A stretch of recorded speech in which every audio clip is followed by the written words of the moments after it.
दोस्तों, आज हम जानेंगे एक बहुत ही इम्पोर्टेंट टॉपिक के बारे में, ट्रांसफार्मर।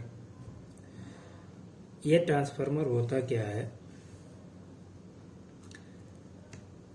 जो भी बिल्डिंग में हमारे ट्रांसफार्मर लगी होती है, जैसे कमर्शियल बिल्डिंग या इंडस्ट्रियल बिल्डिंग में जो हम ट्रांसफार्मर लगाते हैं, वो हमेशा स्टेप डाउन ट्रांसफार्मर लगाते हैं।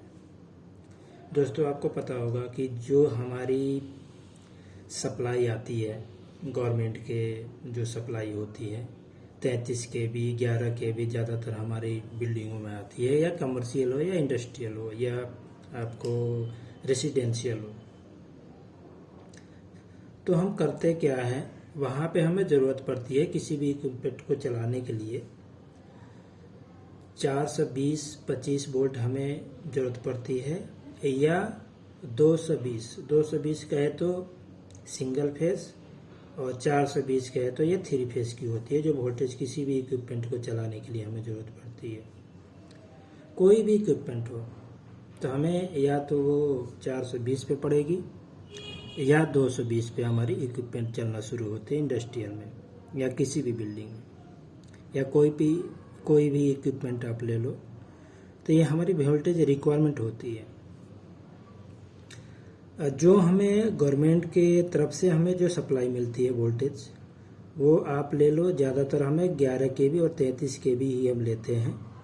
हालांकि kV तो और ऊपर ही जाता है, बट हमें ज़्यादातर यही मिलता है गवर्नमेंट के थ्रू, जो हम सप्लाई बिल्डिंगों में लेते हैं। तो होता क्या है, हमें ज़रूरत पड़ती है, जैसे हमने एक बिल्डिंग में, ये मान लीजिए कि ये बिल्डिंग है मेरी, इस बिल्डिंग में ये हमने सप्लाई लाया, पावर सप्लाई। तो ये तो 11 kV आएगा या 33 kV आएगा गवर्नमेंट के थ्रू। ये हमारी बिल्डिंग हो गई। तो हम करेंगे क्या, ये तो डायरेक्ट हम इक्विपमेंट पे तो जोड़ नहीं देंगे, 11 kV से हम इक्विपमेंट कोई चला नहीं सकते हैं, 33 kV से डायरेक्ट हम उसमें जोड़ेंगे तो चलेगा नहीं। तो हम करते क्या है, हमें रिक्वायरमेंट होती है 420 वोल्टेज की या 220 वोल्टेज की।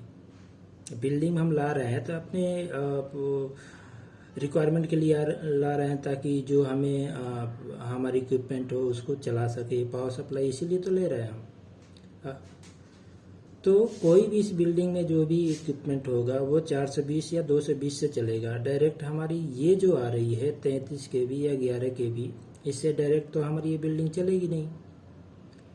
लाइट भी ले लो तो वो 220 वोल्ट से चलती है। तो हम करते क्या है, इसके लिए हम एक ट्रांसफार्मर लगाते हैं।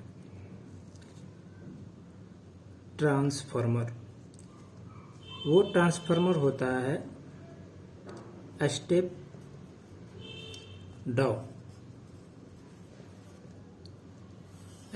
डाउन ट्रांसफार्मर होता है ये।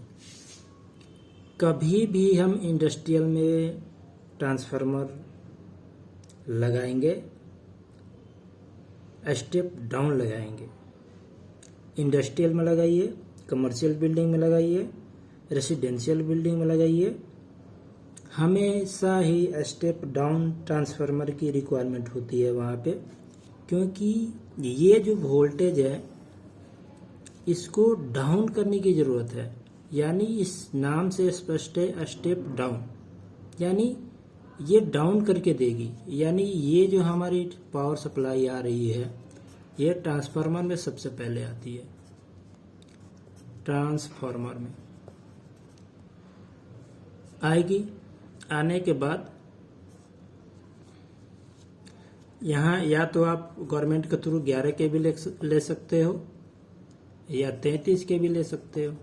आप पे डिपेंड है कि कितना लोड है आपका, कैसे लेनी है, वो आप पे डिपेंड करता है। इंजीनियर बताता है कि आपकी इतनी लोड है, तो सजेशन देता है कि आप 11 kV ले लो या 33 kV ले लो। तो आपने मान लीजिए कि ये सप्लाई आपने ले लिया गवर्नमेंट के थ्रू पास करा लिया कि हाँ जी हमारे 11 केवी लाइन आ रही है, तो 11 केवी डायरेक्ट हमारी बिल्डिंग में नहीं लेके चले जाएंगे, क्योंकि लेके जाने का कोई मतलब ही नहीं है। 11 केवी से हम कोई इक्विपमेंट चला नहीं सकते हैं। तो हम ट्रांसफार्मर के थ्रू उसको स्टेप डाउन करके, यानी ये ट्रांसफार्मर जाएगी तो सबसे पहले प्राइमरी वाइंडिंग में जाती है। प्राइमरी वाइंडिंग यानी इधर रहता है प्राइमरी वाइंडिंग, और जो निकलती है उसको बोलते हैं सेकेंडरी वाइंडिंग। यानी ट्रांसफार्मर में पावर सप्लाई जाएगी, जिधर से जाती है उसको प्राइमरी वाइंडिंग बोलते हैं, जिधर से निकलती है, जाएगी तो निकलेगी जरूर, उसको बोलते हैं सेकेंडरी वाइंडिंग। अब होता क्या है, यहाँ पे तो हमने लिया है 11 केवी, सपोज मान लीजिए हमने गवर्नमेंट से 11 केवी पास कराया, तो 11 केवी जब ट्रांसफार्मर पे आएगी तो वो क्या करेगा, यहाँ प्राइमरी वाइंडिंग में आएगी और सेकेंडरी वाइंडिंग